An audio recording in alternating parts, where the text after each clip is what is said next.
everyone, I hope you all are doing good in your studies। तो आ गया next part.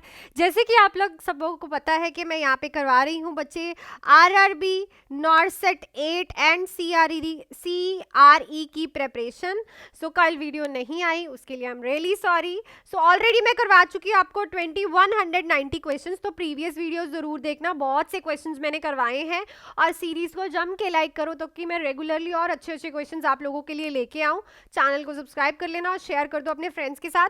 And अगर कोई भी बच्चा अभी भी बैचेस ज्वाइन करना चाहता है तो आप लोग इस नंबर पे कॉल या फिर मैसेज करके नॉर्सेट 8 का 100 डेज का रुपीस जो इसका फीस प्राइस रहेगा that is 2499, only and only 2499, जिसमें नर्सिंग एंड नॉन नर्सिंग के सब्जेक्ट्स बोथ रहेंगे। और आरआरबी का 3 मंथ्स के 2 बैचेस हैं, एक है इंपॉर्टेंट टॉपिक और थ्योरी बैच, आप लोग ज्वाइन कर सकते हैं। इंपॉर्टेंट टॉपिक बैच की फीस है 1299, थ्योरी बैच की फीस है 2299। ठीक है, इंपॉर्टेंट टॉपिक बैच उन बच्चों के लिए है जिनका बेसिक क्लियर है। हम यहाँ पे करेंगे important topic, MCQs, test series, doubt classes, previous year paper. और थ्योरी क्लास जो रहेगी वो उन बच्चों के लिए रहेगी जो कि बेसिक से स्टार्ट करके सारी थ्योरी करना चाहते हैं, प्लस इंपॉर्टेंट टॉपिक करना चाहते हैं, एमसीक्यूज करना चाहते हैं, टेस्ट सीरीज करना चाहते हैं, डाउट क्लासेस करना चाहते हैं, प्रीवियस ईयर पेपर। और दोनों ही बैचेस में मैं नर्सिंग और नॉन नर्सिंग साथ में करवाने वाली हूं, तो आज ही आप लोग इस नंबर से मेरे साथ जुड़ सकते हैं। सो चलो भाई, पहला ही क्वेश्चन आज की वीडियो का हम शुरू करते हैं। देखो पहला क्वेश्चन क्या कह रहा है, client with pneumonia develop sudden hypotension and tachycardia, what is a nurse priority action. तो अगर एक निमोनिया वाला पेशेंट है, उसको सडनली हाइपोटेंशन और टैकीकार्डिया हो रहा है, तो नर्स की प्रायोरिटी एक्शन क्या रहेगा। Place the client in the Trendelenburg position, start high flow oxygen therapy, notify the health care provider, check for sign of septic shock. तो जो निमोनिया है ना बच्चे, ये क्या है, एक कॉमन कॉम्प्लिकेशन है आफ्टर सर्जरी की। ठीक है, और निमोनिया जो है ये मोस्टली किससे होता है, infection, bacterial infection, viral infection से। सो जो निमोनिया है बच्चे, अगर इससे पेशेंट को सडनली हाइपोटेंशन, ठीक है, प्लस पेशेंट को टैकीकार्डिया हो रहा है, देन इट इज शोज कि पेशेंट को क्या हो सकता है, साइन ऑफ सेप्टिक शॉक, के पेशेंट को अंदर इतना ज़्यादा इन्फेक्शन इंक्रीज हो गया है कि पेशेंट को अंदर सेप्सिस हो गया है, और सेप्सिस की वजह से पेशेंट किस में जा रहा है, शॉक में जा रहा है। क्योंकि शॉक के मेन साइन ही है कि बीपी जो है वो फॉल डाउन करता है एंड हार्ट रेट जो है वो हाई जाता है ना, यही साइन है ना, बीपी जो है वो डिक्रीज होता है और हार्ट रेट जो है वो इंक्रीज होता है। सो दिस शॉज के पेशेंट को सेप्टिक शॉक के साइंस देखने को मिल सकते हैं। नेक्स्ट है, a client has been diagnosed with Addison's disease during an Addison crisis, what is a nurse priority action. तो एक पेशेंट है जो कि डायग्नोज हुआ है एडिसन डिसीज से, एडिसन क्राइसिस है, उसको नर्सिंग प्रायोरिटी एक्शन क्या रहेगा। सो एडिसन डिसीज बच्चे क्या होता है, कॉर्टिजोल का जो लेवल है वो डिक्रीज हो जाता है। ठीक है, कॉर्टिकोस्टेरॉइड्स का लेवल बॉडी में, हार्मोन का लेवल डिक्रीज हो जाता है, और जब ये बहुत ज़्यादा डिक्रीज हो जाता है तो पेशेंट को एडिसन के क्राइसिस हो जाता है, डिसीज के क्राइसिस हो जाते हैं। तो नर्सिंग प्रायोरिटी एक्शन क्या करोगे, IV fluid and electrolytes administer करोगे, obtain culture for cortisol level, prepare the client for abdominal CT scan, encourage oral take of salt. So obviously इसमें हम पेशेंट को, क्योंकि जब कॉर्टिजोल डिक्रीज होता है तो बॉडी फ्लूइड्स एंड इलेक्ट्रोलाइट्स भी बहुत कम हो जाते हैं, मेंटेन नहीं हो पाते, इसके लिए आप पेशेंट को एडमिनिस्टर करोगे IV fluids and electrolyte as a priority action.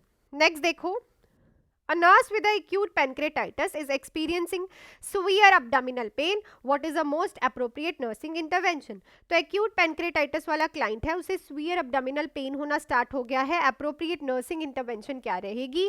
So position the client flat in the bed, administer antacid as prescribed, encourage the client to take deep breaths, place the client in a sitting position and knee flexed। तो जो pancreatitis में patient का abdominal pain इसलिए होता है क्योंकि abdominal muscles में tension हो जाती है, pancreas में इन्फ्लामेशन होती है, पेशेंट को पेन ज़्यादा होता है, तो जो अब्डामन की मसल्स हैं वो बहुत ज़्यादा टेंडर हो जाती हैं और रिजिड हो जाती है। ठीक है, और बहुत ज़्यादा टेंशन क्रिएट हो जाती है। सो जब आप पेशेंट को सिटिंग पोजीशन में नी फ्लेक्स्ड करके, मतलब कि ये पेशेंट है और उसकी नीज को ऐसे फ्लेक्स करके आप बिठाओगे पेशेंट को, तो उसका जो अब्डामिनल टेंशन है वो रिड्यूस हो जाएगा और जो पेशेंट को अब्डामिनल पेन होती है उसमें उसे रिडक्शन मिलेगी। सो ये मोस्ट अप्रोप्रिएट इंटरवेंशन आप कर सकते हो।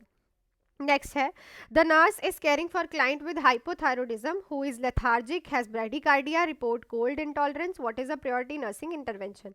तो एक पेशेंट है, ठीक है, हाइपोथायरॉयडिज्म है जिसे थायराइड हार्मोन्स का लेवल कम है, लेथार्जिक है पेशेंट, ब्रेडिकार्डिया है और कोल्ड इंटॉलरेंस हो रही है पेशेंट को। तो प्रायोरिटी नर्सिंग इंटरवेंशन क्या रहेगी? Administer levothyroxine as prescribe, place extra blankets on the client, monitor the client electrolyte balance, educate the client about iodine rich fluid। So hypothyroidism में हमें देखने को मिलता है मिक्सोडीमा।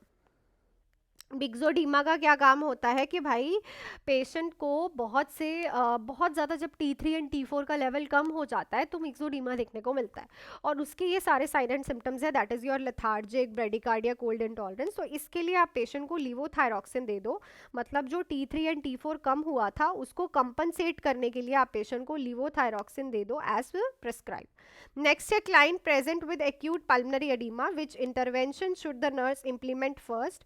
तो पेशेंट है पल्मनरी एडीमा वाला, कौन सी इंटरवेंशन जो है आप सबसे पहले इंप्लीमेंट करोगे? Administer morphine as prescribe, apply high oxygen flow mask, initiate IV diuretics, elevate the head of the bed. So it's a high flow oxygen apply आप करते हो अगर किसी को पल्मनरी एडीमा होता है, क्योंकि पेशेंट को सांस लेने में बहुत ज़्यादा प्रॉब्लम होती है, इसीलिए उसकी बॉडी में ऑक्सीजन लेवल्स बहुत कम हो जाते हैं।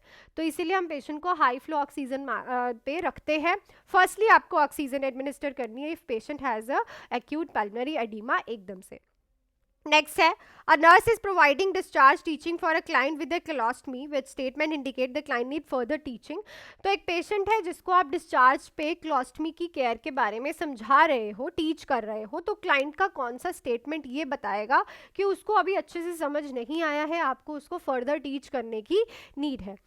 I will empty my colostomy bag and when it is 1/3 full, I can swim and participate in most physical activities with my colostomy. If my stool output decrease significantly, I will drink more water. I will only change my colostomy appliances once a week. तो जो mostly क्लोस्टमी होती है ना बच्चे, क्लोस्टमी जो appliances होते हैं वो अप्रॉक्सीमेटली 3 to 5 डेज बाद हम चेंज करते हैं, ठीक है, वीकली एक बार चेंज नहीं होते, वीक में 7 डेज होते हैं, और यहाँ पे हम चेंज कर रहे हैं 3 to 5 डेज में।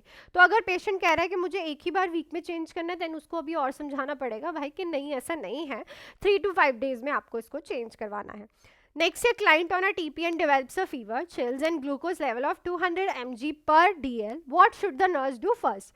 तो client जो है वो TPN solution पे है, उसको फीवर हो रहा है, चिल्स है, उसको ग्लूकोज लेवल 200 ml पर DL आ रहा है। तो नर्स सबसे पहले क्या करेगी?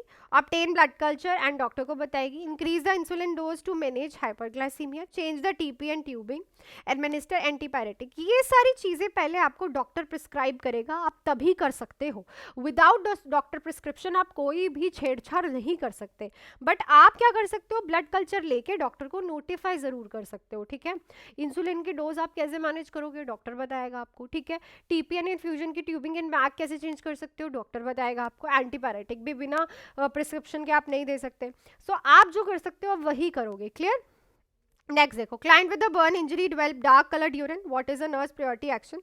तो पेशेंट को बर्न इंजरी है, पेशेंट को डार्क कलर्ड यूरिन आ रहा है, तो प्रायोरिटी एक्शन क्या रहेगा? Assess the client urine output early, administer IV fluid to maintain renal perfusion, obtain a sample for urine culture और notify the provider about the potential infection। So IV fluids हम patient को देते हैं क्योंकि जब किसी को बर्न होता है तो जो बॉडी में फ्लूइड होता है उसका बहुत ज़्यादा लॉस होता है, इसीलिए पेशेंट को डार्क कलर्ड यूरिन आता है। तो इसीलिए हम पेशेंट को IV फ्लूइड एडमिनिस्टर करते हैं ताकि उसका जो रीनल परफ्यूजन हो रखा है वो ठीक हो जाए।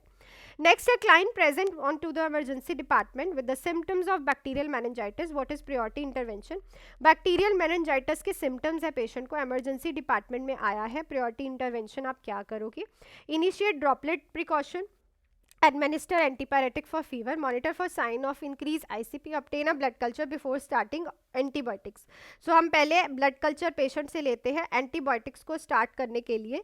So देखो, एमरजेंसी डिपार्टमेंट में पेशेंट आपके पास आया तो ऑब्वियसली आपको नहीं पता कि जो पेशेंट को बैक्टीरियल मेनिंजाइटिस हुआ है उसमें कौन सा बैक्टीरिया है, ठीक है, किस टाइप के बैक्टीरिया का इन्फेक्शन है।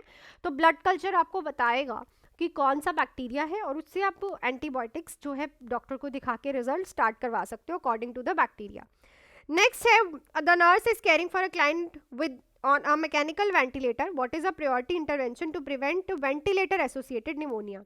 सो पेशेंट मैकेनिकल वेंटिलेटर पे है, वेंटिलेटर एसोसिएटेड निमोनिया कॉम्प्लिकेशन है वेंटिलेटर की, तो इस चीज़ को प्रिवेंट करने के लिए आप क्या करोगे?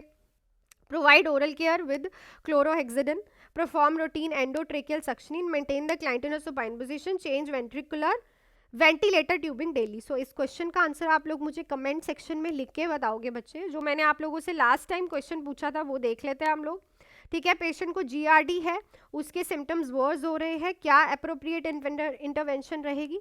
तो हम जीआरडी वाले पेशेंट को मोस्टली ये एडवाइस करते हैं कि सोने से 2 से 3 घंटे पहले आपको खाना नहीं खाना, because it can make symptoms और वर्जन, ठीक है। सो बेड टाइम 2 से 3 घंटे पहले अवॉइड करवाते हैं हम ईटिंग, क्लियर।